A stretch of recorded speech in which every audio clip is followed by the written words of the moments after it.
Kali ini kondisi benar-benar darurat karena tindakan harus dilakukan di tengah jalan yang sangat sepi. Sebelumnya, Endo bersama seorang jurnalis menemui seorang wanita yang terduga terlibat dalam organisasi yang melakukan pada ayah Dr. Cilik. Lalu Endo mendapat informasi mengenai orang yang mengetahui ketua dari organisasi tersebut. Dan inilah dia orangnya, seorang artis terkenal yang mengikuti organisasi aliran sesat itu juga. Endo pun terus mengikutinya dan tampak artis itu menjemput seorang wanita yang merupakan rekan kerjanya. Endo mengambil gambar mereka lalu mengirim ke rekan jurnalisnya. Ternyata mereka sedang menjalin hubungan terlarang. Endo terus mengikutinya sampai melewati sebuah terowongan yang gelap, hingga akhirnya ia hampir saja celaka di ujung terowongan itu. Saat Endo turun dari mobilnya, tampak motor artis itu sudah tergeletak di sana dan salah satu dari mereka sudah tak sadarkan diri. Endo pun langsung menghampiri mereka dan menawarkan jasa operasi bersama Dokter Coklat. Artis ini meminta jangan mempublikasikan hubungan terlarang mereka. Lalu Endo juga meminta setelah melakukan operasi, bantu mereka juga dengan memberikan informasi mengenai organisasi terlarang yang dia ikuti.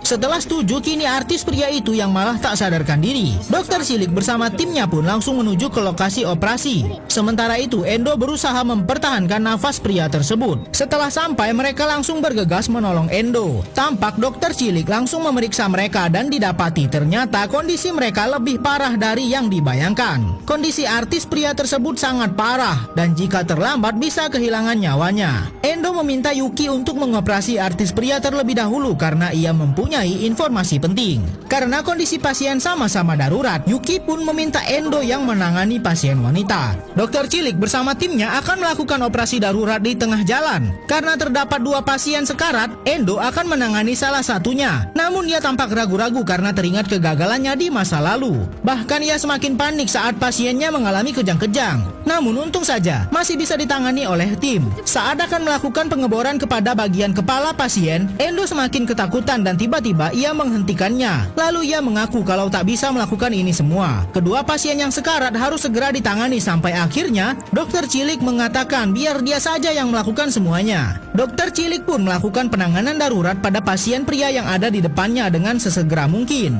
Lalu Yuki berpindah menangani pasien yang mengalami pendarahan di otaknya ini. Dengan keterampilannya, Yuki berhasil menangani kedua pasien tepat waktu. Saat ambulans akan datang, mereka langsung bergegas pergi. Namun saat akan pergi, Endo mendapati kalau ternyata ia sudah disadap oleh rekan jurnalis yang selalu bersamanya. Wanita ini sangat penasaran sekali dengan kebenaran tentang Endo dan Yuki yang melakukan operasi ilegal. Yuki bersama timnya pun langsung segera pergi. Dan saat perjalanan pulang, tim medis lainnya bertanya kepada Yuki apa yang sebenarnya terjadi sama Endo sampai-sampai sangat ketakutan saat melakukan operasi. Namun Yuki berkata hal tersebut tidak dapat diceritakan. Endo pun langsung menemui jurnalis yang sudah menyadapnya, namun wanita ini mengakuinya dan berkata ia hanya ingin tahu yang sebenarnya. Lalu ia berjanji tidak akan menyebarkan informasi mengenai Yuki yang melakukan operasi ilegal. Endo pun juga langsung menemui pasien yang baru saja mereka operasi. Pasien tersebut merupakan anggota organisasi yang melakukan pada ayah Yuki. Ia berkata kalau organisasi itu dipimpin dan digerakkan oleh polisi yang memiliki jabatan tinggi.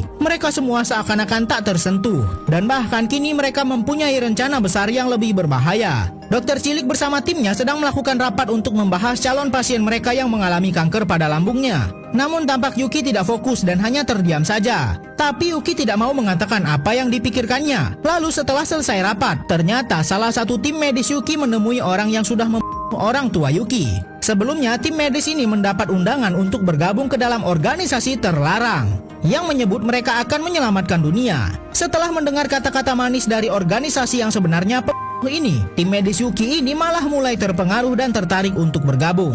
Padahal Endo sedang bersusah payah untuk mencari informasi mengenai organisasi yang sudah membunuh orang tua Yuki dan kali ini sedang mencari informasi dari seorang polisi. Tim medis yang sudah mulai terpengaruh oleh organisasi penjahat itu menemui Yuki dan berkata kalau ia tidak ingin lagi bergabung dengan mereka, lalu pergi begitu saja. Wanita ini tidak tahu kalau sebenarnya ia hanya dimanfaatkan saja. Sampai-sampai ia memberitahu begitu saja informasi mengenai keberadaan Yuki, si dokter cilik, yang kini sedang berada di sebuah pabrik perusahaan besar. Yuki bersama teman-teman sekolahnya sedang melakukan kunjungan di sebuah perusahaan besar yang dimana direkturnya adalah calon pasien mereka. Yuki pun langsung melaporkan kepada Endo kalau kondisi pasien semakin sekarat dan harus dilakukan operasi secepatnya. Sedangkan para anggota organisasi ini tampak sedang mempersiapkan sesuatu. Karena penasaran, ternyata tim medis Yuki mengikuti mereka dan diam-diam membongkar tempat persembunyiannya. Lalu ia menemukan banyak sekali bahan peledak di sana dan barulah ia sadar kalau selama ini ia ditipu. Tak berlama-lama tim medis langsung menelpon Endo dan mengatakan kalau para penjahat itu akan meledakkan tempat Yuki saat ini sedang berada.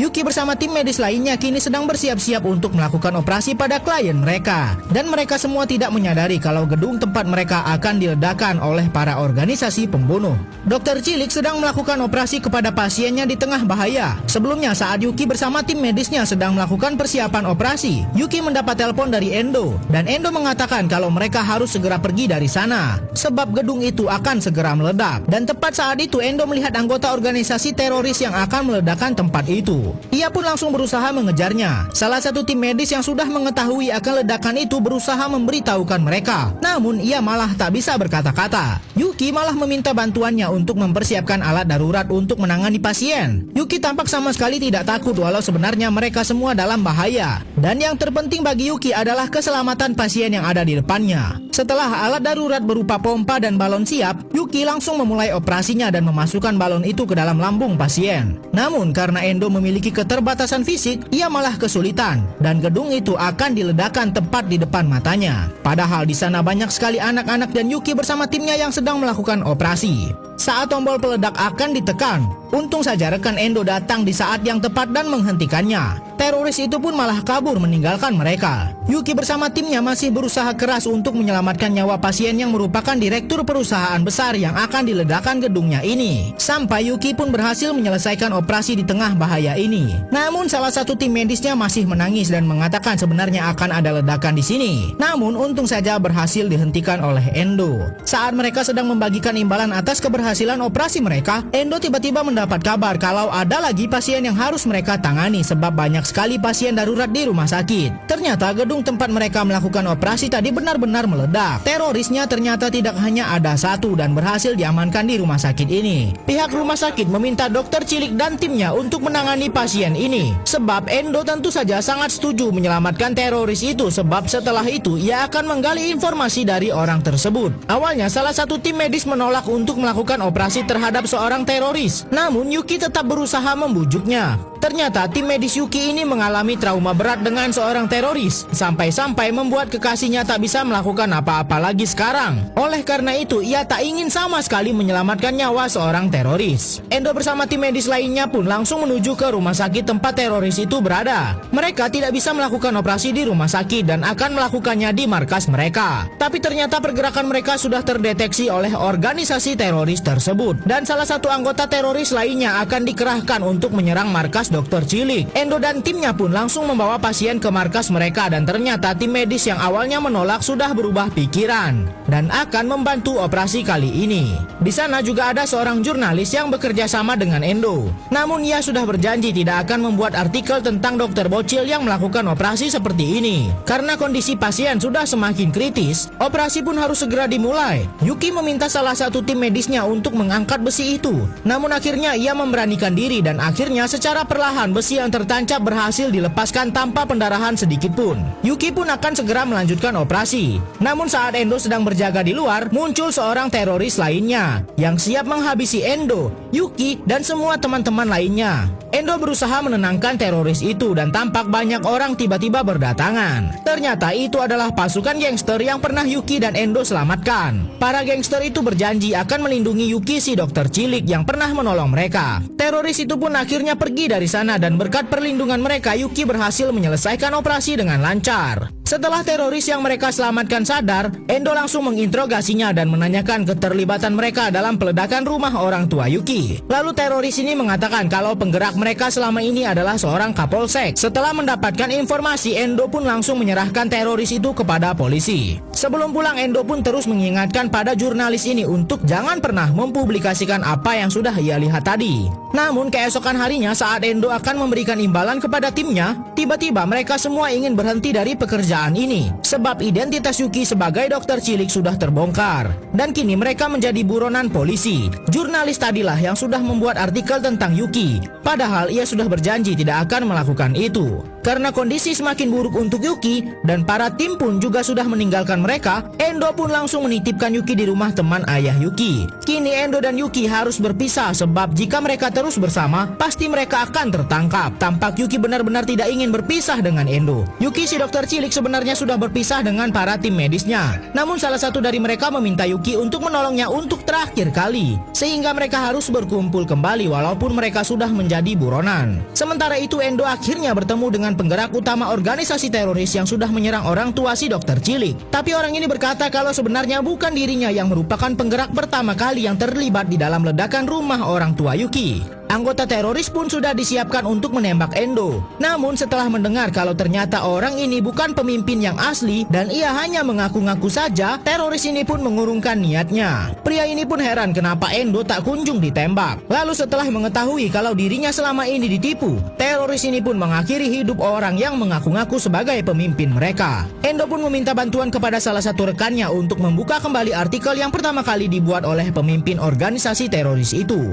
Lalu setelah ditemukan ternyata artikel itu mengarah ke penolakan terhadap penelitian yang dilakukan oleh ibu Yuki. Selama ini Endo dan Yuki mengira penyerangan di rumah mereka 2 tahun lalu ditujukan kepada sang ayah. Namun ternyata dalangnya berkaitan dengan ibu Yuki. Endo pun mau tak mau menemui kembali jurnalis yang sudah membongkar identitas Yuki. Namun ternyata setelah bertemu, jurnalis ini mengatakan kalau sebenarnya bukan dirinya lah yang mempublikasikan artikel itu, melainkan atasannya lah yang memaksa dan ia benar-benar meminta maaf pada Endo dan Yuki. Sementara itu Yuki masih mempersiapkan timnya untuk menolong rekan mereka yang ingin sekali menyelamatkan wanita hamil yang sedang mengalami kanker ini. Setelah semua tim siap, Yuki bersama tim langsung menuju rumah pasien. Namun tampak sang suami sangat tidak terima karena anak kecil yang akan melakukan operasi kepada istrinya. Yuki tidak menghiraukan amarah itu dan terus melanjutkan operasinya. Yuki harus mengeluarkan terlebih dahulu bayi yang ada di dalam perut pasiennya. Salah seorang perawat Yuki sangat berharap ibu dan bayi ini selamat, sebab ia tahu betul bagaimana rasanya melahirkan seorang bayi yang sangat ia sayangi. Namun ia malah harus kehilangan suami dan anaknya yang meninggal dunia karena tenggelam saat main di pantai. Oleh karena itu saat Yuki berhasil membuka perut pasiennya, dirinya lah yang bersemangat mengeluarkan bayinya. Berkat bantuan Yuki dan tim, bayinya dapat terselamatkan. Mereka pun langsung memasukkan bayi itu ke dalam tabung inkubasi sebab umur bayinya masih 7 bulan. Tampak perawat Yuki benar-benar sangat terharu sekali. Bahkan Yuki pun berhasil melakukan operasi lanjutan pada sang ibu yang mengalami kanker. Sementara itu Endo mulai sadar kalau dalam kematian orang tua Yuki ada di lingkungan sang ibu. Ia pun langsung datang ke tempat ibu Yuki bekerja dulu. Saat melihat foto ibu Yuki bersama rekan-rekannya, ia pun langsung mencurigai salah seorang di sana. Endo pun mulai yakin kalau orang itu adalah pelakunya, yaitu teman dekat ibu Yuki. Dan Endo sedang menitipkan Yuki di rumah orang itu. Yuki benar-benar tidak menyadari kalau orang yang sudah menyebabkan kematian orang tuanya ada di depan matanya saat ini. Sementara itu, Endo pun langsung bergegas menuju ke rumah tempat Yuki berada. Namun saat tiba di sana mereka mendapati rumah tersebut sudah kosong.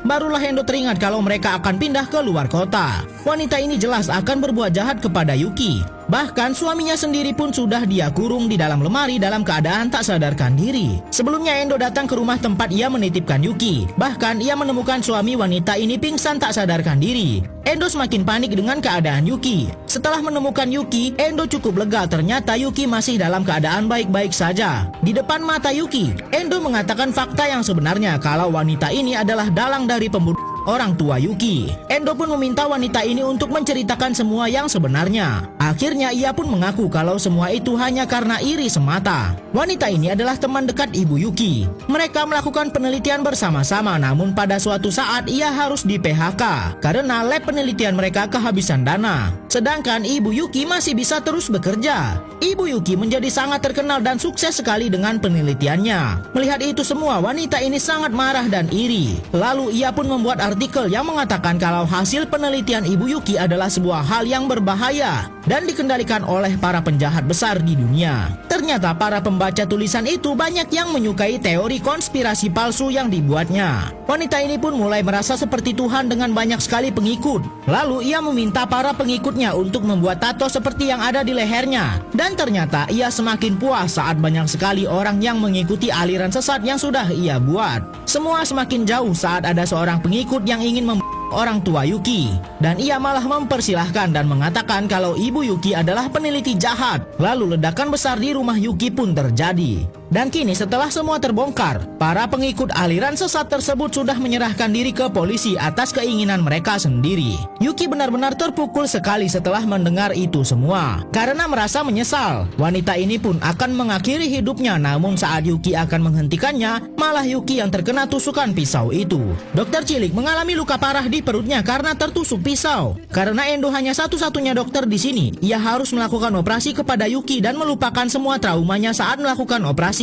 Tak berlama-lama Endo pun memberanikan diri untuk melakukan operasi. Walaupun awalnya ia sempat merasakan gemetar saat teringat kembali kegagalan operasi yang pernah ia alami. Namun Endo teringat kalau hanya dirinya lah yang bisa menyelamatkan nyawa Yuki saat ini. Akhirnya Endo pun mulai operasi dan benar-benar fokus untuk melepaskan pisau yang tertancap di perut Yuki. Dengan dukungan penuh dari tim medis, akhirnya Endo berhasil mengalahkan trauma dan menyelamatkan nyawa Yuki. Teman-teman Yuki sangat bahagia sekali dengan keberhasilan ini. Endo pun mengumumkan kalau perjalanan dokter coklat sudah selesai dan mereka tidak akan melakukan operasi ilegal lagi. Semua tim medis sangat berterima kasih kepada Yuki atas pengalaman berharga selama ini. Sebab Yuki dan Endo harus pergi jauh dari negara ini. 3 bulan berlalu dan jurnalis ini semakin yakin kalau ia benar-benar jatuh cinta dengan Endo. Ia pun menuliskan semua kenangan bersama Endo dan membuat laporan tentang kelanjutan hidup para tim medis Endo dan Yuki, yang kini sudah hidup bahagia dengan jalan mereka masing-masing. Begitu juga dengan dirinya yang ingin mencari kebahagiaannya sendiri. Ia pergi jauh dari negara Jepang